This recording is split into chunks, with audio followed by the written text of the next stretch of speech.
어떤 한 남자분이 상담을 받으러 갔어요. 상담을 받으러 가서 상담사에게 이야기를 합니다. 너무 괴로워서 죽을 지경입니다. 왜 이렇게 근심이 많은지, 헤쳐나가야 될 어려운 문제들이 왜 이렇게 많은지 모르겠습니다.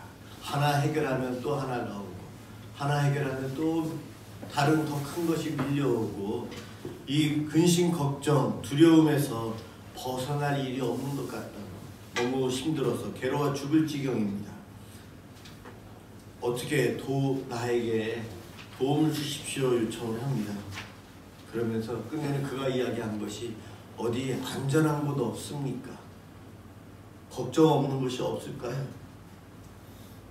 여러분들이 알고 계신 안전한 곳이 어디 있나요? 누군가 우리에게 그렇게 묻는다면 근심 걱정이 늘 밀려오고, 하나 해결하면 또 다른 문제가 또 앞을 가로막고 있는 우리의 인생사에서 마음 편하게 미래에 대한 걱정 없이 살아갈 수 있는 그 장소가 어디가 있을까요? 이 상담가는 그에게 한 곳이 있다고 소개를 해줍니다. 무덤 속이라고 이야기를 합니다. 그러자 그가 하는 말이, 그러면 나보고 죽으란 말입니까? 죽으란 소리는 아니었고요. 이 땅에 생명이 있는 모든 사람은 당신과 똑같이 그와 같은 근심과 걱정과 어려움 속에서 살아갑니다. 당신만 예외가 아니고, 당신에게만 그와 같은 일이 있는 것이 아니고, 모든 사람에게 다 근심과 걱정이 있습니다. 다만 그것을 어떻게 직면해야 되고 어떻게 해결하느냐가 중요한 것 같습니다. 그 이야기를 해주었다고 합니다. 근심, 걱정, 두려움이 없는 세상. 천국에서나 가능하겠죠. 주일학교에서 이것을 아마 물어봤으면 아이들이 천국이요, 그런 이야기를 했을 거예요. 세상에서 저도 그렇고 여러분들도 그렇고 늘 미래에 대해서 무엇인가 걱정, 두려움, 무언가를 준비를 해야 될 텐데, 그런 생각을 사실은 아마분이 할 거예요. 늘 마음속에서 미래에 대한 두려움을 가지고 있는 거죠. 그렇지만 그것을 해결할 수 있는 원리를 성경에서 가르쳐 줍니다. 나보다 능력이 뛰어난 사람과 함께하면 된다는 것을 알려줘요. 나보다 능력이 뛰어난 사람. 어제 저녁에도 어린 아기가 여기 와 있었는데 아빠 품에서 잠을 자더라고요. 그래서 제 아내가 그 아빠에게 칭찬해 줬어요. 칭얼대는 아가를, 그 조그만 아기를 재울 수 있는, 품에 안아서 재울 수 있는 아빠 그렇게 많지 않은 것 같다. 대부분 엄마 품에서 자지 아빠 품을 아기들이 어색해하는 경우들이 많다. 그 이야기를 했었어요. 아가에게 있어서는 엄마의 품, 제일 안전한 곳이에요. 그럼요. 아가에게 필요한 모든 것들을 엄마가 제공해주고 해결해주고 그렇지 않아요. 성경에서 이야기하는 인간은 자기 힘으로 자기가 살아갈 수 있느냐? 없다고 이야기합니다. 인간은 피조물이고 바깥으로부터 무언가를 제공받아야만이 살아갈 수 있는 존재가 우리 사람들이에요. 그래서 하나님께서는 6일간 세상을 창조를 다 하신 다음 마지막에 인간을 창조하셨어요. 인간이 살아갈 수 있는 환경, 제공해 줄 수 있는 것을 다 마련한 다음에 마지막에 사람을 만드셨던 거죠. 우리 사람은 자기 힘으로 독립할 수 없고 자기 혼자서 살아갈 수가 없는 존재예요. 누군가의 도움이 필요하니까 우리 사람들입니다. 성경의 원리예요. 나보다 능력이 많은 분의 도움을 받으면서 살아야 돼요. 우리는 그렇습니다. 인간은 다 거기서 거기에요. 누군가에게 조금 도움을 받지만 다 불완전하고 서로가 부족하고 미래에 대해서 예측을 하지만 맞을 확률이 그렇게 높지가 않아요. 그래서 우리가 의지해야 될 능력이 있는 분은 전능하신 하나님, 전능하신 하나님, 하나님과 동행하는 삶을 사는 사람이 가장 복된 인생입니다. 오늘 동행이라는 제목으로 말씀을 선포하는데 출애굽한 이스라엘 백성들과 동행하시는 하나님의 모습, 그 모습을 통해서 2019년도 또 나의 인생에 있어서 나와 동행하시는 하나님을 오늘 한번 우리들이 생각해보고 그 하나님을 간절히 간구하며 살았으면 좋겠습니다. 우리 하나님은 우리 삶 속에 늘 항상 함께 하십니다. 내 속에도 계시고 우리들 가운데도 성령님을 함께 하십니다. 그런데 그분이 안 보이기 때문에 우리들은 오늘 찬양한 것처럼 하나님은 나의 산성이십니다. 나를 보호해 주시는 분이십니다 라고 고백도 하고 찬양도 하지만 우리는 망각합니다. 잊어버립니다. 하나님이 눈에 안 보이기에 하나님을 의지하기보다 하나님께 도움을 구하기보다 사람을 눈에 보이는 것에 더 집중하는 경우들이 우리는 참 많습니다. 이것이 악순환이 되는 것 같아요. 나와 함께 하시는 하나님 고맙습니다. 조금만 지나면 그 하나님을 잊고 세상의 것들을 바라보고 세상의 것에 대한 도움을 추구하고 살아가는 것이 어리석은 우리들의 모습이에요. 그러한 우리들에게 필요한 것은 하나님의 은총이에요. 하나님의 은총. 은총이라는 단어는 선물이에요. 선물. 우리에게 주시는 선물. 하나님께서 인간을 위해서 하시는 모든 일이 바로 은총입니다. 오늘 읽은 본문에 은총이라는 단어가 12절에도 13절에서는 2번 16절에서도 나와 있어요. 오늘 16절까지 읽었는데 17절에도 은총이라는 단어가 나와 있어서 이 문단을 17절까지 아마 묶어야 되지 않을까. 저도 설교 준비를 마지막 끝내면서 그런 생각을 좀 해보았어요. 그래서 오늘 17절까지 읽을까 하다가 일단 주보에 16절까지 되어 있어서 그렇게 했습니다. 성경의 문단이 약간 잘못되어 있지 않나 그런 생각을 해봅니다. 하나님께 은총을 구해야 될 우리들, 하나님의 도우심을 늘 바라보며 살아야 되는데 자꾸만 하나님 잊어버리고 하나님께서 싫어하시는 세상, 사단을 바라본다는 거예요. 모세는 시내산을 이제 하나님께서 떠나라고 떠나서 가나안을 향해서 출발하라 명령을 하시는데 하나님께서 내가 너희와 함께하지 않겠다 그렇게 말씀하시면서 너희들끼리만 가라 그 말씀을 하시는 거예요. 그래서 오늘 본문은 모세가 그 하나님께 은총을 구하는 기도를 드리고 있는데 몇 가지 하나님께 요구하는 기도를 하고 있는데 그 첫 번째 간구하고 있는 내용을 읽었습니다. 주께서 전에 말씀하시기를 나는 이름으로도 너를 알고 너도 내 앞에 은총을 입었다 하셨사온즉 하나님 저에게 은총을 주셨잖아요. 은총을 주셨잖아요. 그런데 왜 혼자 올라가라고 합니까? 하나님 함께 하셔야 되지 않습니까? 그것을 기도하고 있는 거예요. 모세가 생각하는 은총, 오늘 13절에 은총을 입게 하시며 은총을 주옵소서. 이 은총이 여러 가지 선물이 있지만 이 본문에서는 문맥상 동행하시는 은총이에요. 젖과 꿀이 흐른다는 가나안 땅이 목적지인데 그곳까지 갈 때 우리 혼자 갈 수 없습니다. 하나님 은총을 베풀어 주옵소서. 그 기도를 하고 있는 거예요. 우리와 동행하여 주옵소서. 그러자 하나님께서 14, 15절에 내가 친히 가리라 함께 하시겠다고 응답을 해주십니다. 그러자 모세가 또 한 번 더 이야기합니다. 주께서 친히 가지 아니하시려거든 우리를 이곳에서 올려보내지 마소서.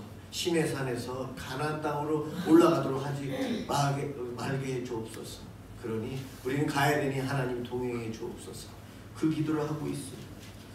이 기도의 모습을 보면 마치 어린아이가 부모님께 무서우니까 나 밖에 나갔다 오는 거 무서우니까 같이 가자고 부탁하고 있는 모습과 좀 비슷한 것 같아요. 그래서 하나님께서 그래 내가 함께 갈게 걱정하지 마. 부모와 자식의 대화처럼 하나님께서 모세의 기도에 처음에는 안 가시겠다고 가시지 않겠다고 33장 3절에 너희는 목이 곧은 백성이기에 내가 함께 올라가지 않겠다 그러셨거든요.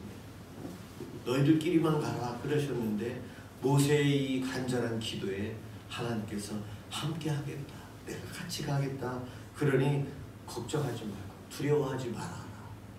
참 하나님께서 우상숭배, 금송아지를 만들고 하나님을 반역한 그들에게 다시 한번 하나님은 은총을 베풀고 계시는 내용이 오늘 이 본문에 나와 있어요.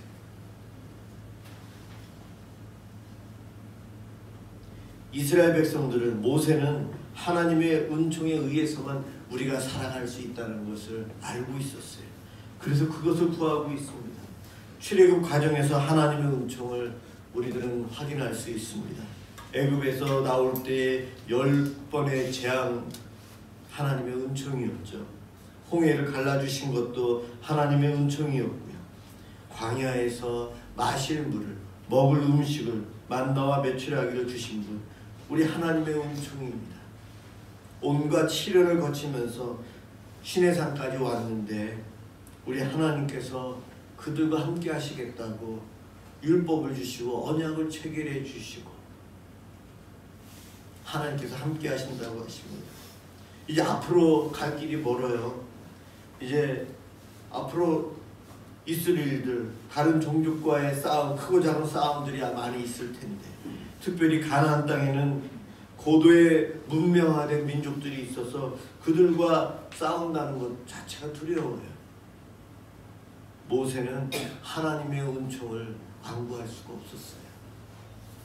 우리보다 힘이 있고 능력이 있는 신이신 하나님, 그분이 동행하실 때에 안전하고 우리가 살 수 있다. 이스라엘 민족이 살 수 있는 길은 하나님의 은총, 동행하심밖에 없다는 것을 모세는 잘 알았고 간절히 그것을 하나님께 간구한 것입니다. 이스라엘 백성들이 이렇게 하나님의 은총만을 체험하면서 살았는가? 그렇지는 않죠. 우리와 똑같아요. 우리가 기도한다고 하나님께서 늘 금방금방 기도 응답을 해주시나요? 전 그랬으면 참 좋겠는데 우리 하나님 안 그러시더라고요. 어떨 때는 1년을 기도해도 응답을 안 해주실 때도 있어요. 어떨 때는 한 번 기도했는데 응답을 해주실 때도 있고요. 그것처럼 이스라엘 민족도 마찬가지였어요. 많은 기적과 능력을 행하시면서 이스라엘 백성과 함께 하셨지만 이스라엘 백성들은 430년 동안 애굽에서 노예 생활을 했잖아요. 430년 동안 그들이 얼마나 힘들었는지 하나님께 계속해서 구원해달라고 기도했을 때에 나중에 가서 430년이 지나서 출애굽을 해주셨어요.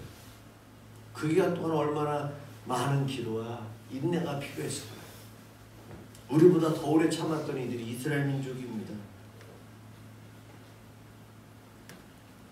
이스라엘 민족들은 구약 성경을 보면 하나님보다 오히려 다른 큰 국가의 힘을 의지하는 것이 더 좋겠다고 하면서 왕과 함께 애굽을 의지하기도 하고 아수르를 의지하며 살기도 하고 그랬어요.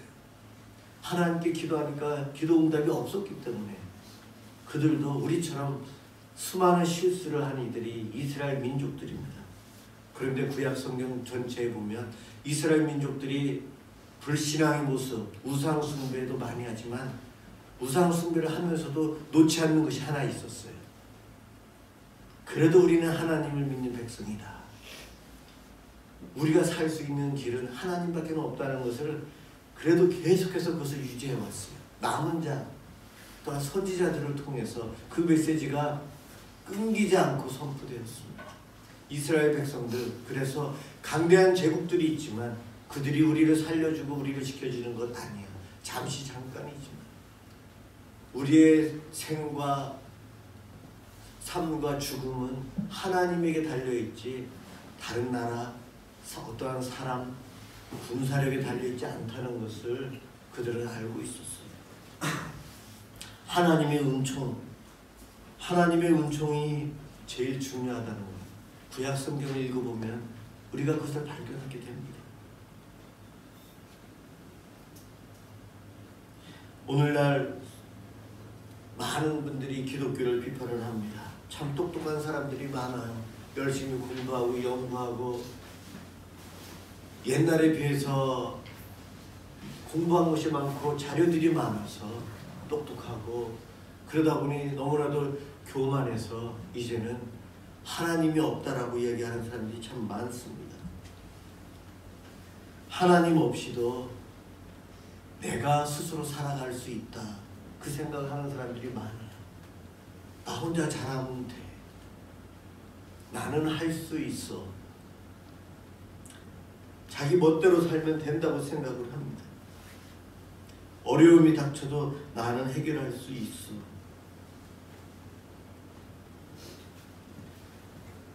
우리 교회를 보면서 세상 사람들이 예수 믿는 우리들을, 우리 목회자들을 보면서 우리의 부족한 모습, 우리의 제약된 모습, 우리의 실수를 보면서 역시 기독교인들은 약하구나, 못됐구나, 잘못된 생활을 하고 있구나, 그런 비판들도 하지만, 그런데 우리가 믿고 있는 하나님에 대해서까지 저들이 비판하는 것은 큰 잘못이라고 생각을 해요.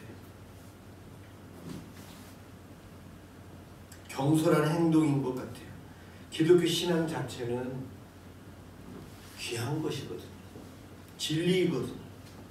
오늘 33장은요, 하나님의 은혜를 잊어버리고 모세가 시내산에 올라가서 40일 동안 있는 그 사이, 율법을 받는 사이 밑에서 금송아지를 만들고 우상 숭배를 하면서 자기 멋대로 자기가 보이는 신을 만들어서 하나님이라고 하면서 했던 이스라엘 백성들에게 진노하신 하나님, 질투하시는 우리 하나님의 그 분노를 모세의 기도에 의해서 은총으로 바뀌는 내용이 이 33장에 나와 있어요. 이스라엘 백성들이 그렇게 우상 숭배하듯이 이 땅에 살아가는 우리 모두는 늘 죄를 짓고 살고 하나님과 함께 다른 것을 섬겨요. 내 배우자가 둘 이상이 되는 거예요.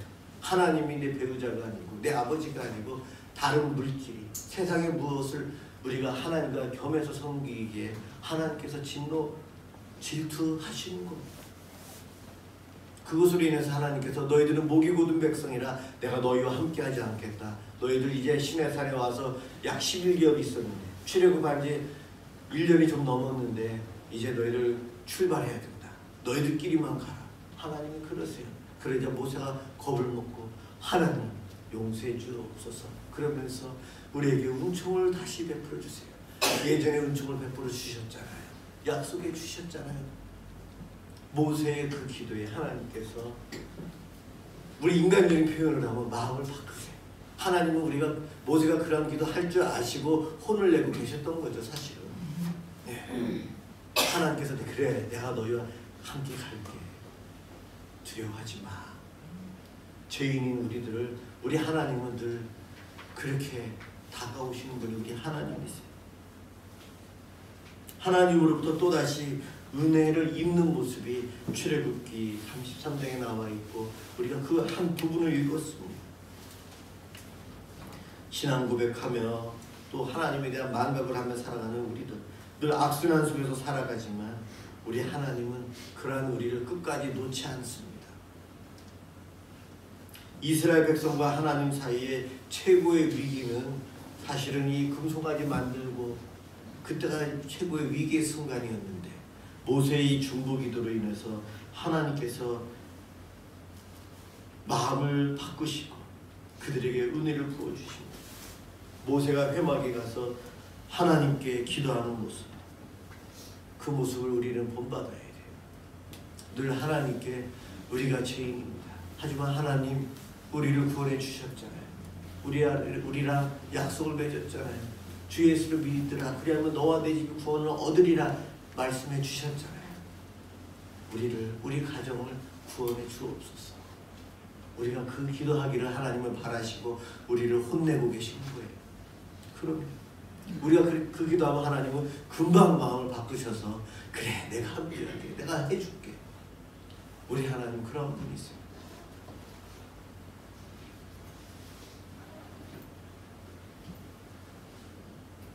주님의 은혜가 없다면, 주님의 은총이 없다면 우리는 이 땅에서 잠깐도 살 수 없는 존재예요. 한 가정에 여러 자식이 있다 보면 그 중에 약한 자녀가 한 명은 있잖아. 그 약한 자녀 하나 때문에 부모님들 마음 아파하시죠. 형제들도 마음 아파하지만 끝까지 우리 가족이니까 함께 합니다. 구약성경, 신약성경에 보면 우리 하나님이 우리 아버지 되어주셔서 늘 말썽만 부리는 탕자인 우리를 마음 아파하시면서 끝까지 돌아오기를 기다리시면서 어떨 때는 야단도 치시고 어떨 때는 밤새도록 밖에 나와서 우리를 기다리고 계시는 분이 우리 하나님이세요. 그 하나님께 우리가 기도하는 것은 탕자인 우리가 주님께 돌아가는 길밖에 없죠. 그분과 동행하는 삶, 함께하는 삶을 우리는 늘 강구하며 살아야 돼요. 사도행전 12장에 보면 베드로가 감옥에 갇혀 있을 때에 우리 하나님께서 함께 하셨어요. 또 27장에는 바울이 풍랑을 맞을 때에 함께 하셨어요. 다니엘서 6장에 다니엘이 사자굴에 있을 때에 하나님께서 함께 하셨어요. 다니엘의 세 친구가 풀무불 가운데 있을 때 함께 하셨습니다. 오늘 집사님이 기도하신 것처럼 요나에게도 그가 배 밑에 있을 때, 숨어 있을 때도 그 배 밑에도 함께 하셨고 큰 물고기 뱃속에 있을 때도 함께 하셨어요. 다윗은 시편에서 이렇게 노래합니다. 하나님이 사망의 음침한 골짜기를 다닐 때도 함께 하셨고 웅덩이와 수렁이 내가 빠졌을 때에도 하늘 꼭대기와 바다 끝에서도 늘 동행해 주신 분이 하나님이십니다. 그 고백을 하고 있어요. 야곱이 도망가다가도 하나님께 기도할 때 꿈에 나타나셔서 동행하심을 보여주셨고 약속해 주셨어요. 오늘 본문처럼 출애굽하는 이스라엘 백성들 40년 동안 함께 하셨어요. 그분이 변하지 않는 분이세요. 저와 여러분이 이 땅에서 나그네로 살아갑니다. 우리에게 근심과 걱정과 두려움은 끝날 수가 없어요. 내 생명에 다하는 날까지 그것은 늘 이 땅에서 올 겁니다. 우리의 삶이 광야 생활과 같기 때문에 그렇습니다. 그렇지만 나보다 능력이 많으신 하나님께서 끝까지 동행해 주신다고 하셨어요. 동행하시는 그 하나님을 우리는 오늘도 바라보아야 돼요. 그분이 내 행동 하나하나를 다 살피고 계시고 어떻게 내가 도울 수 있을까? 하나님은 적극적으로 도우시면서 나를 이끌어 가십니다. 동행하시는 하나님, 그분이 계시기에 우리는 오늘도 웃을 수 있어요. 내일 어떤 일이 올지 모르지만 내일도 우리는 기대하며 살 수 있어요. 전능의 하나님이 우리와 늘 동행하시기 때문에 그렇습니다. 예수님께서 세상 끝날까지 함께 하신다고 하셨어요. 우리가 오늘도 여기에서 예배를 드릴 때 성령님으로 그분이 함께 하십니다. 그분이 우리 마음속에 함께 하시고 어느 곳에 있든지 함께 하시는데 함께 하시는 그 하나님, 동행하시는 하나님의 은총을 늘 사모하며 사십시오.